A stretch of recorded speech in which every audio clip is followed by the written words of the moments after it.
Physics, Chapter 10, Light Reflection and Refraction, Part 1. We see a variety of objects in the world around us. During the day, the sunlight helps us to see object. An object reflects a light that falls on it. This reflected light, when received by our eyes, enables us to see things. We are able to see through a transparent medium as a light is transmitted through it. There are a number of common wonderful phenomena associated with light, such as image formation by mirror, twinkling of stars, beautiful colors of rainbow, bending of light by a medium, and so on. Light seems to travel on straight lines. In this chapter, we shall study the phenomena of reflection and refraction of light using a straight line propagation of light. The basic concept of study of optical phenomena in nature.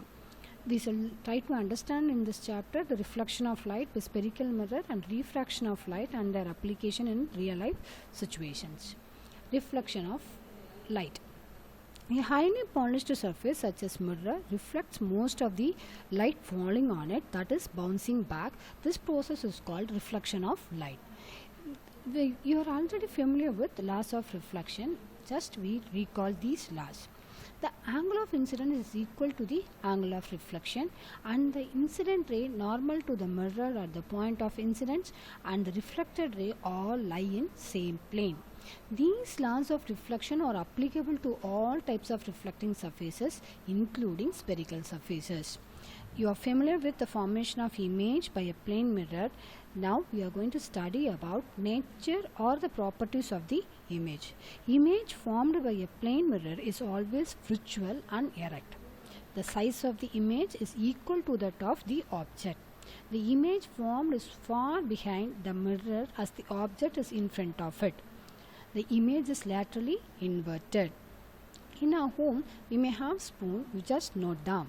The curved surface of a shining spoon could be considered as a curved mirror. The most commonly used type of curved mirror is a spherical mirror.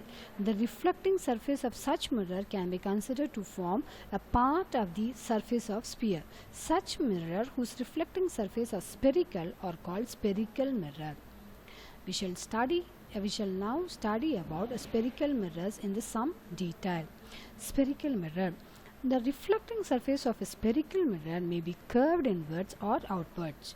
A spherical mirror whose reflecting surface is curved inwards that faces towards the center of the sphere is called concave mirror. A spherical mirror whose reflecting surface is curved outwards is called convex mirror. You may understand that the surface of the spoon curved inwards is concave mirror and bulged outwards is convex mirror. Before we move on the further on spherical mirror, we need to record and recognize and understand the meaning of a few terms. These terms are commonly used in discussions about spherical mirror. The center of the reflecting surface of a spherical mirror is a point called pole. So spherical mirror, the reflecting surface of a spherical mirror is a point, is called pole. It lies on the surface of the mirror. The pole is usually represented by the letter P. The reflecting surface of a spherical mirror forms a part of a sphere. This sphere has a center. This point is called center of curvature of the spherical mirror. It is represented by a letter C.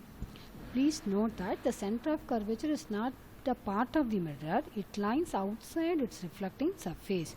The center of curvature of concave mirror lies in front of it, and convex mirror lies behind the mirror.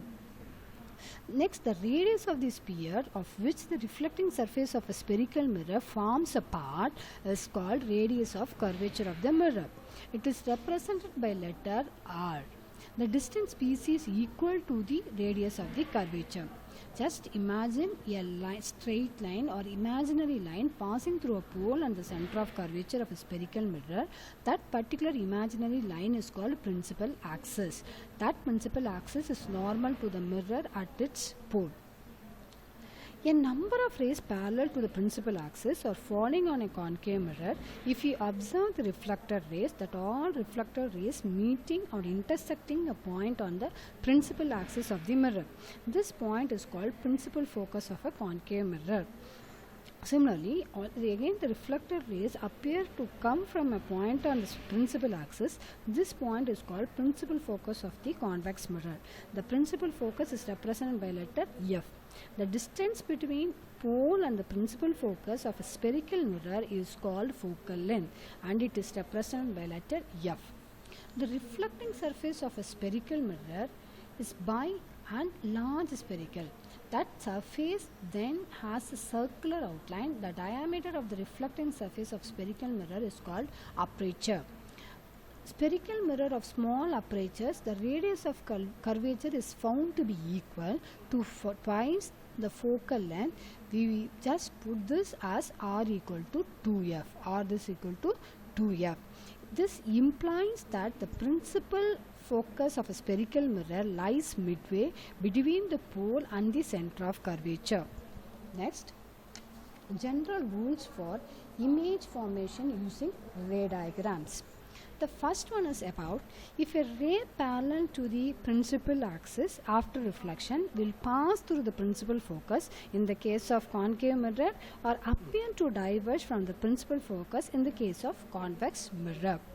The second point is about if a ray passing through the principal focus, a concave mirror or a ray which directed towards the principal focus of a convex mirror after reflection will emerge to the principal axis.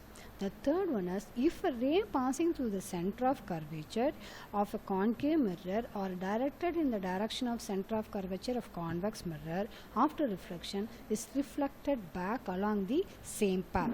So the light rays come back along the same path because the incident ray fall on the mirror along the normal to the reflecting surface. The last one, a ray incident obliquely to the principal axis towards a point P on the concave mirror or the convex mirror is reflected obliquely. The incident and the reflected rays follow the laws of reflection at the point of incidence, making equal angles with the principal axis.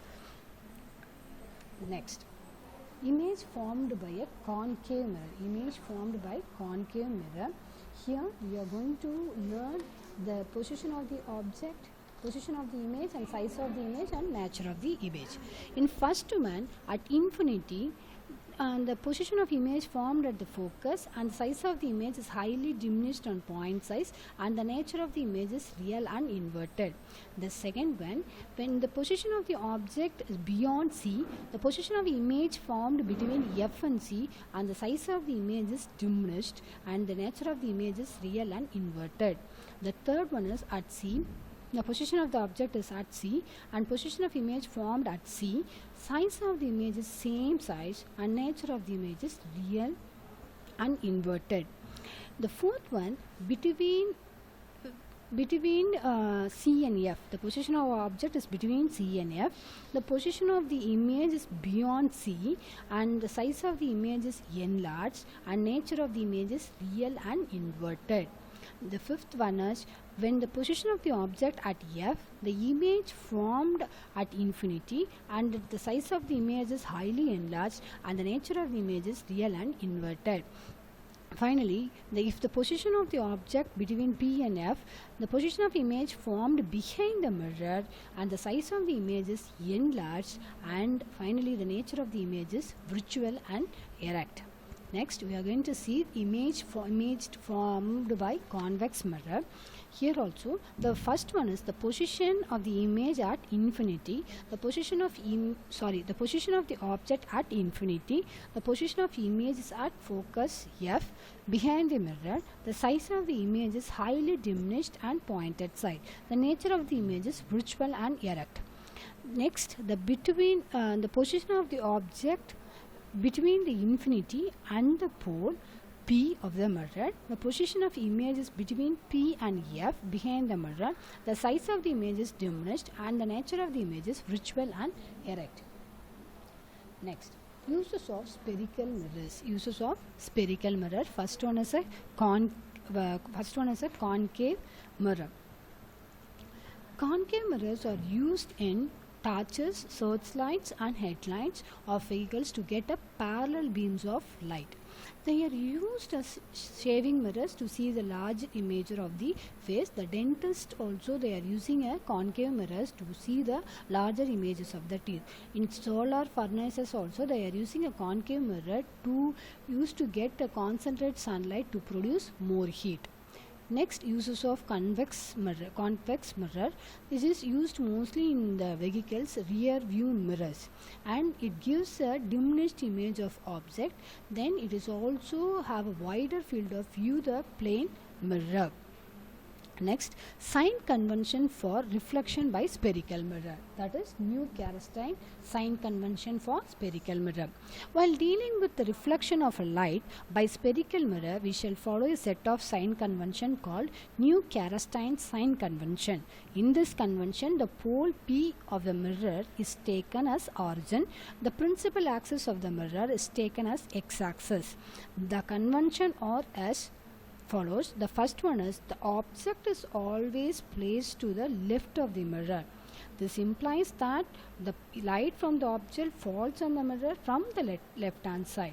The second point is all distances parallel to the principal axis are measured from the pole of the mirror.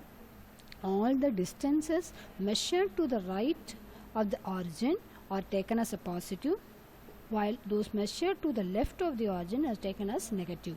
The distance measured perpendicular to above the principal axis means it is taken as positive.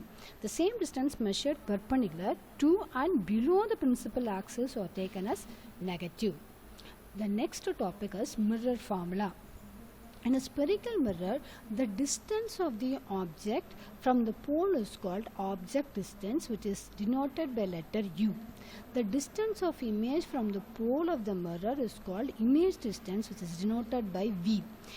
We already know that the distance of the principal focus from pole is called focal length F. So the relationship between these three quantities given by the mirror formula, which is expressed as 1 by V plus 1 by U equal to 1 by F. This formula is valid in all situations for all spherical mirror for all position of the object, and we can substitute this numerical values for U, V, F or in the mirror formula for solving problems. Next, magnification. Magnification is produced by a spherical mirror gives the relative extent which the image of object is magnified with respect to the object size. It is expressed as the ratio of the height of the image to the height of the object. It is usually represented by letter M. If h is the height of the object and h dash is the height of the image, so the magnification M is equal to height of the image divided by height of the object. Then finally, the magnification can be also related to the image distance, and therefore it can written as M equal to V by U. M equal to V by U.